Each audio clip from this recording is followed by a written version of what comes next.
This channel does not promote any violent, harmful, or illegal activities. All content provided by this channel is meant for an educational purpose only. আর এই মুহূর্তে আমাদের নজর রাখতে হবে ভাঙড়ের দিকে, কেননা আবারও উত্তপ্ত হয়ে উঠেছে এই ভাঙড়। রাস্তা উদ্বোধনকে কেন্দ্র করে এবারে তৃণমূল এবং আইএসএফ এর সংঘর্ষ। জখম হয়েছে দু দলেরই বেশ কয়েকজন। তৃণমূলের অভিযোগ তাদের রাস্তা উদ্বোধন কর্মসূচি বানচাল করতে হামলা চালায় আইএসএফ।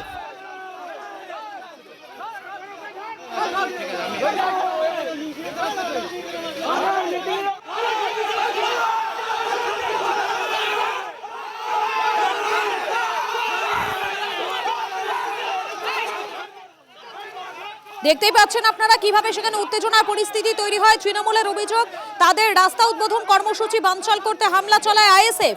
তৃণমূল কর্মীদের বন্দুকের বাঁট দিয়ে প্রাণে মারার চেষ্টা করা হয় বলে অভিযোগ। পাল্টা আইএসএফ এর অভিযোগ রক্তদান শিবিরে যাওয়ার সময় তাদের দলের লোকেদের উপর হামলা চালায় তৃণমূল আশ্রিত দুষ্কৃতীরা।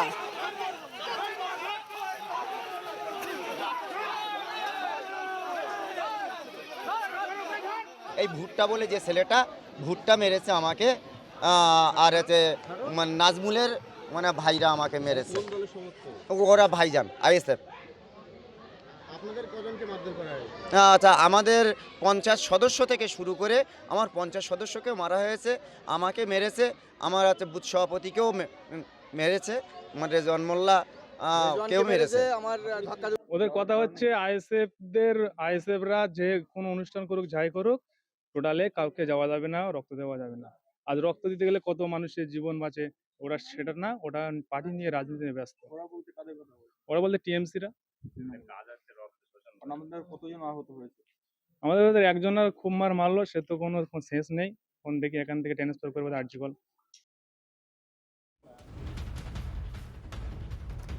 আপনারা শুনলেন তাদের বক্তব্য, তারা কি বলছেন সেই বক্তব্য শোনালাম। আমাদের সঙ্গে রয়েছেন আমাদের প্রতিনিধি সত্যজিৎ রয়েছেন আমাদের সঙ্গে। সত্যজিৎ, কি কারণে ভাঙড় এতটা উত্তপ্ত হয়ে উঠলো? দেখো, বিধানসভা যত এগিয়ে আসছে ততই কিন্তু ভাঙড়ের রাজনৈতিক ময়দান উত্তপ্ত হয়ে উঠছে। গতকাল রাতেই আমরা একটা ঘটনা দেখেছিলাম আইএসএফ এবং তৃণমূলের মধ্যে মারধরের ঘটনা। আজকে সকালে দেখলাম যে একেবারে উত্তর কাশীপুর থানার চিনেপুকুর এলাকায় সেখানে আইএসএফ এবং তৃণমূল কংগ্রেসের মধ্যে মারধরের ঘটনায় বেশ কয়েকজন আহত হয়েছে।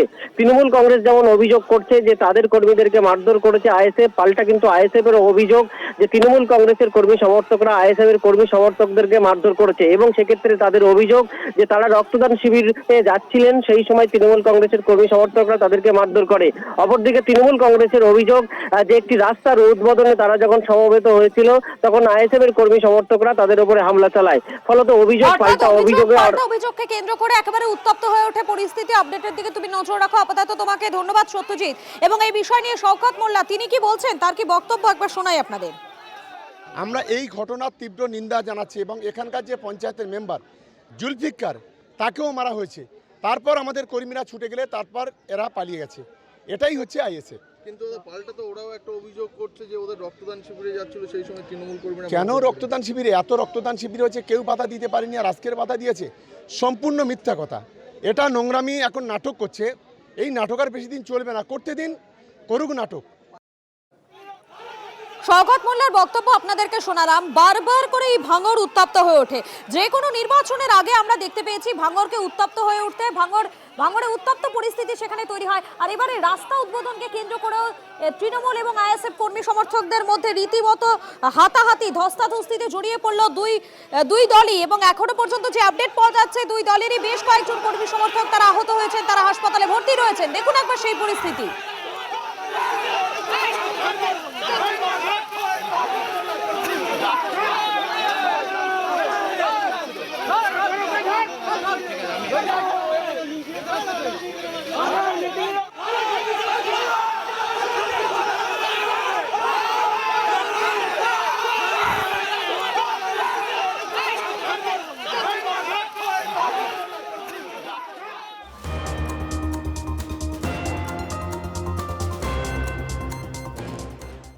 এবার লেকটাউনের দিকে নজর রাখা যাক। লেকটাউনে বিজেপির পরিবর্তন সংকল্প সভার প্রস্তুতিতে হামলার অভিযোগ।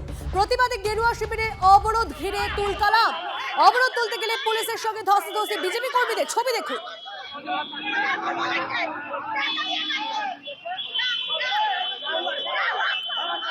যে ছবি দেখছেন আপনারা, লেক টাউনে বিজেপির পরিবর্তন সংকল্প সভার প্রস্তুতিতে দলীয় পতাকা, ফেস্টুন, হোর্ডিং, ব্যানার লাগানোর সময় হামলার অভিযোগ তৃণমূলের বিরুদ্ধে। আহত বেশ কয়েকজন বিজেপি কর্মী।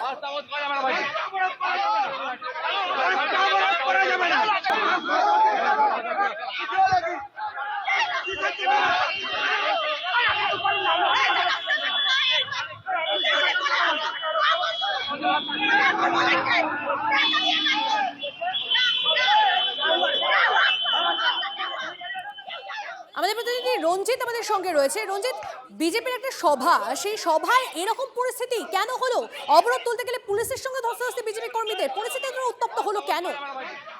দেখো, পরিস্থিতি উত্তপ্ত হওয়ার কারণ হচ্ছে এই সংকল্প সভার জন্য বিজেপি কর্মী সমর্থকরা যখন লেকটাউন যশোর রোডে তাদের দলীয় পতাকা, ফেস্টুন, ব্যানার লাগাচ্ছিল, সেই সময় যে তাদের অভিযোগ, অর্থাৎ বিজেপি কর্মী সমর্থকদের অভিযোগ, একদল দুষ্কৃতী, তৃণমূল আশ্রিত দুষ্কৃতী আসে, তারা কিন্তু লাঠি ফাটি নিয়ে চড়াও হয়, লাঠি নিয়ে চড়াও হয়, তাদেরকে মারধর করে, এমনকি রিয়াজ করেনি তাদের মহিলা বিজেপি কর্মী সমর্থকদের, তাদেরকেও মারা হয়। এর পরবর্তী ক্ষেত্রে দেখা যায় যে তারা কিন্তু বিধাননগর হাসপাতালে চিকিৎসা করানোর পরে কিন্তু বিজেপি কর্মী সমর্থকরা তারা কিন্তু এই অর্থাৎ লেকটাউন যশোর রোডে তারা অবরোধ করে এবং দীর্ঘক্ষণ ধরে চলে অবরোধ, এবং অবরোধের জেরে নাকাল হয় স্থানীয় মানুষজন।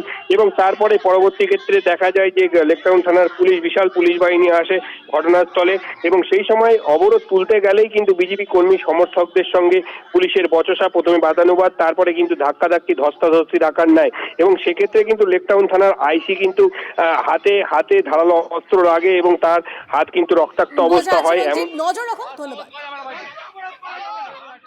বিজেপি পার্টির কোন কর্মী যদি বিধাননগর, নিউ টাউন বাজার, গোপালপুরে আঘাত হয়, ছেড়ে কথা বলবো না, এটা কথা দিল এই পিয়ুষ কানোরিয়া। বিজেপি প্রতিটা নেতাকে বলছি, তৈরি থাকুন, আগামী দিন হলে আপনাদের ঘরের সামনে বিরোধ করবো। আমার কর্মীকে হাত পড়লে ছেড়ে কথা বলবো না, চোখে চোখ রেখে কথা বলবো। আজকে বিকেলে কালিন্দিতে আমাদের পরিবর্তন সংকল্প সভা রয়েছে। সেই সভা উপলক্ষে যেখানে আমাদের রাজ্যের প্রাক্তন সভাপতি রাহুল সিনহা মহাশয় উপস্থিত থাকবেন, সেই কারণে গতকাল আমাদের কার্যকর্তারা, এখানকার কার্যকর্তারা, ওরা ফ্ল্যাগ এবং ব্যানার লাগাচ্ছিল। তৃণমূলের গুন্ডা বাহিনী এসে আমাদের ফ্ল্যাগ পুড়িয়ে দেওয়া হয়েছে। তৃণমূলের গুন্ডা বাহিনীরা 20 নম্বর ওয়ার্ড আর 32 নম্বর ওয়ার্ডের ছেলেরা ছিল, ওরা আমাদের কর্মীর উপরে রড নিয়ে, পাইপ নিয়ে মারধর করেছে। আমাদেরকে দেখেছে, দেখিয়ে আমাদেরকেও রড দিয়ে মেরেছে। আমরা বলতে গেছি, দাদা আমরা কি কোনো অন্যায় করেছি? বলছে এখানে তৃণমূল ছাড়া বিজেপি করা যাবে না। আইন শৃঙ্খলা পরিস্থিতি তো আপনারা নিজেরাও দেখছেন আর সবাই দেখছে। এখানে মহিলা অ্যাকচুয়াল পশ্চিমবাংলায় না মহিলার কোনো ইজ্জত আছে না, এখানে সবাই সমান। যেটা দেখানো হচ্ছে আমাদের মাননীয়া মমতা ব্যানার্জি, উনি সবটাই সমান দেখিয়ে দিয়েছে। মহিলাকেও যেটা পুরুষকেও করতে পারে সেটা মহিলাকেও করতে পারে। সেটাই কালকে আমাদের এটা পুরো আমি পেয়ে গেলাম।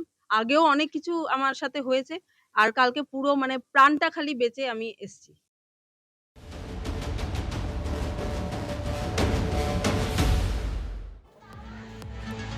আমরা দেখেছিলাম গতকাল শুভেন্দু অধিকারী তার গাড়িতে হামলার অভিযোগ ওঠে এবং সেই অভিযোগকে পরিপ্রেক্ষিতে শুভেন্দু অধিকারী তিনি নিজে চন্দ্রকোনা রোড ফাঁড়িতে যান, সেখানে বসে পড়ে তিনি বিক্ষোভ দেখান। আর এবারে তিনি বলছেন মঙ্গলবার প্রতিবাদ মিছিল চন্দ্রকোনা অবরোধ করে দেব, পুলিশ ফাঁড়িতে 6 ঘন্টার পর হুঁশিয়ারি বিরোধী দলনেতার। গাড়িতে হামলা নিয়ে আইনি লড়াইয়ের পথে হাঁটছেন শুভেন্দু অধিকারী। পুলিশ এফআইআর নেয়নি, জিডির কপি নিয়ে হাইকোর্টে যাবেন বলে জানিয়েছেন তিনি।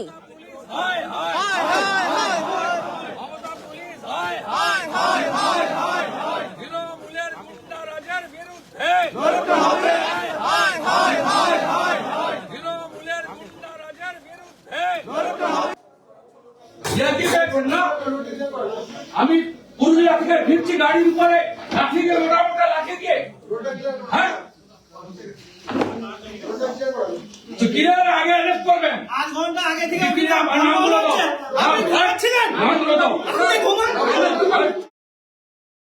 যে জিডির রিসিপ্ট কপি নিয়েছি, হাইকোর্টে যাব। ভোরবেলা আমি এই দীর্ঘ 6 ঘন্টার ধর্না আপাতত প্রত্যাহার করলাম। মঙ্গলবার দিন 2টোর সময় অচল করব চন্দ্রকোনা রোড। ঝান্ডার সঙ্গে ডান্ডা লাগিয়ে হাজার হাজার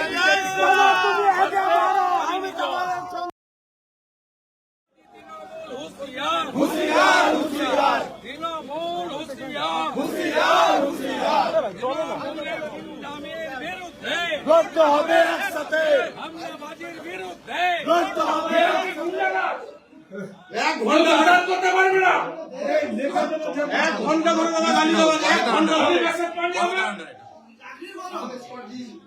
আমার লাগবে না স্পট। আপনি চ্যাংড়াতে দিয়ে আমার গাড়ির উপরে মোটা মোটা বাঁশ দিয়ে মারবে, 1 ঘন্টা ধরে চলছে, 1 ঘন্টা ধরে চন্দ্রকোনা থানায় কি পেয়েছেন?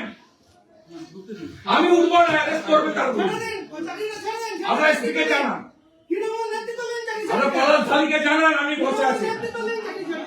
এই নাম বাবার নাম লিখো, আমাদের লয়ার ডাকো, তোরা জোর আমি শিখবো। প্রথম দিন থেকে করেছে, ও বিরোধী দলনেতা কে জিনিস বুঝতে পারছে, ওই জন্য করছে। করতে দেন, টাইম হয়ে এসছে। ফেব্রুয়ারিতে যেদিন ভোট ঘোষণা হবে সেদিন থেকে ও আর নেই, প্রাক্তন।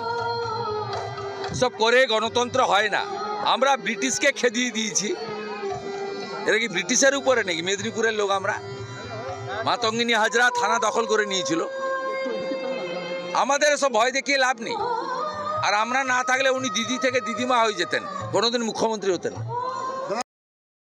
শুভেন্দুর লোকজন স্বরাষ্ট্রমন্ত্রীকে পাঠাচ্ছে, কে আপত্তি করেছে? স্বরাষ্ট্রমন্ত্রী কার কাছ থেকে রিপোর্ট চেয়েছে? শুভেন্দুর কাছ থেকে, শুভেন্দুর লোকের কাছ থেকে। প্রশ্নটা সেখানেই। স্বরাষ্ট্র মন্ত্রক শুভেন্দু অধিকারীকে পর্যাপ্ত কেন্দ্রীয় বাহিনী দিয়েছে সুরক্ষার জন্য, আর সেই কেন্দ্রীয় বাহিনী চলে জনগণের টাকায়, করদাতাদের টাকায়। করদাতাদের টাকায় তিনি সুরক্ষা পান পর্যাপ্ত। 30, 40, 50 জন নাকি বাহিনী থাকে, বড় বড় বন্দুক থাকে, ঢাল থাকে, তলোয়ার থাকে। আর আজকে বলছেন 10 জন না 12 জন তৃণমূলের লোকজন এসে হামলা করেছে, নিরস্ত্র তারা নাকি হামলা করেছে। এইসব নাটক কতদিন চলবে? থানা ঘেরাও করছি, থানার লোককে কাজ করতে দেব না, সাধারণ মানুষের জীবনে অস্থিরতা তৈরি করব, পশ্চিমবঙ্গের একটা জেলায় অস্থিরতা করব, হই হই করব। এইসব নাটক কতদিন চলবে?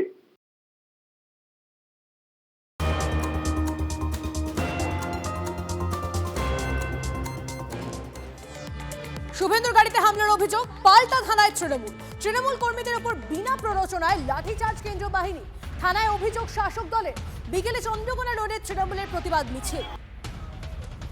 আর একবার আপনাদেরকে জানিয়ে রাখি যে ঘটনা ঘটেছে কেন্দ্রীয় বাহিনীর বিরুদ্ধে। এবার থানায় অভিযোগ, শুভেন্দুর গাড়িতে হামলার অভিযোগ, পাল্টা থানায় তৃণমূল।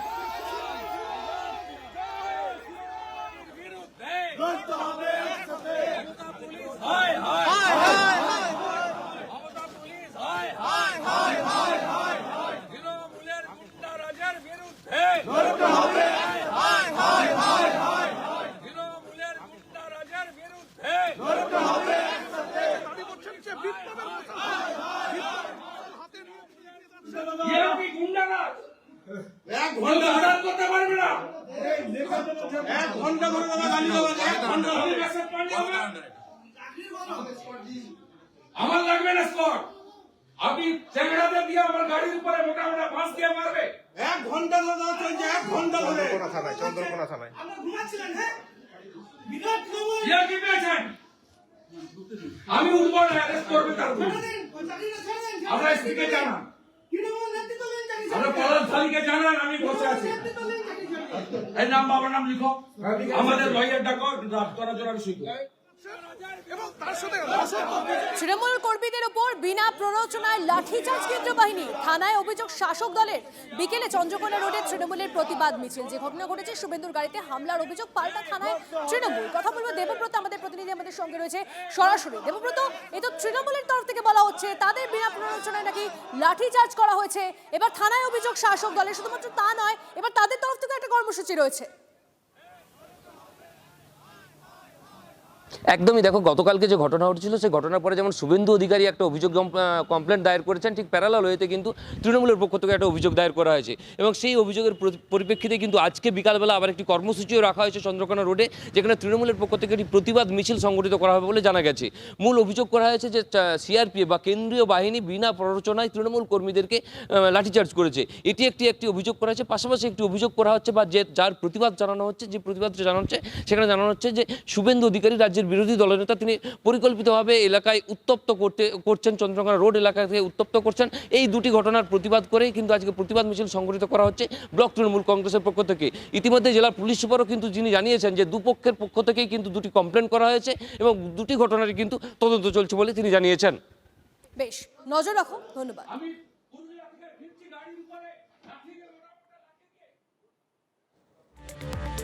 গতকালকে বিরোধী দলনেতার গাড়িতে হামলার পরেই স্বরাষ্ট্র মন্ত্রকের পক্ষ থেকে রিপোর্ট চাওয়া হয়েছিল, পুরো বিষয় নিয়ে রিপোর্ট চেয়েছিলেন এবং এবারে যেমনটা জানা যাচ্ছে বিরোধী দলনেতার সঙ্গে ফোনে কথা হয়েছে কেন্দ্রীয় স্বরাষ্ট্রমন্ত্রীর। সায়ন্ত রয়েছেন আমাদের সঙ্গে, আমাদের প্রতিনিধি। সায়ন্ত, গতকালকে রিপোর্ট তলব করা হয়েছিল স্বরাষ্ট্র মন্ত্রকের পক্ষ থেকে, আর আজ ফোনে কথা হয়েছে কেন্দ্রীয় স্বরাষ্ট্রমন্ত্রীর সঙ্গে রাজ্যের বিরোধী দলনেতা।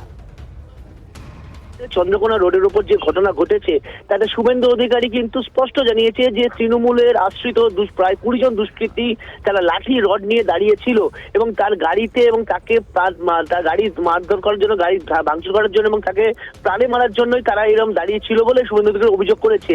এরপরই কেন্দ্রীয় স্বরাষ্ট্র মন্ত্রকের তরফে রিপোর্ট তলব যেমন করা হয়েছে, তেমনই যেটা জানা যাচ্ছে বিরোধী দলনেতা শুভেন্দু অধিকারীর সঙ্গে কেন্দ্রীয় স্বরাষ্ট্রমন্ত্রী অমিত শাহ এই বিষয়টি নিয়ে তিনি কথা বলেন এবং কোথায় ঘটনা ঘটেছে, কিভাবে ঘটলো, তিনি কোথা থেকে আসছিলেন এবং পুলিশ কি পদক্ষেপ নিয়েছেন, এই যাবতীয় বিষয় কিন্তু কেন্দ্রীয় স্বরাষ্ট্রমন্ত্রী বিরোধী দলনেতার কাছ থেকে জেনে নেন। একই সঙ্গে কেন্দ্রীয় স্বরাষ্ট্র মন্ত্রক যে রিপোর্ট তলব করেছে সেই রিপোর্টে মূলত উল্লেখ রাখার কথা যে এই ঘটনা ঘটেছে যখন, তখন যেহেতু বিরোধী দলনেতা তিনি যে পদমর্যাদার, সেখানে পুলিশ কেন পর্যাপ্ত পরিমাণে থাকলো না, নিরাপত্তা কোথায় ছিল, পুলিশের ভূমিকা কি ছিল, সেই বিষয়গুলো কিন্তু পুলিশের ভূমিকা নিয়ে কিন্তু একাধিক প্রশ্ন উঠেই যাচ্ছে। গতকালকেও বিরোধী দলনেতা ঠিক একই প্রসঙ্গ তিনি তুলেছিলেন যে পুলিশের ভূমিকা এক্ষেত্রে কি। ধন্যবাদ তোমাকে শান্ত।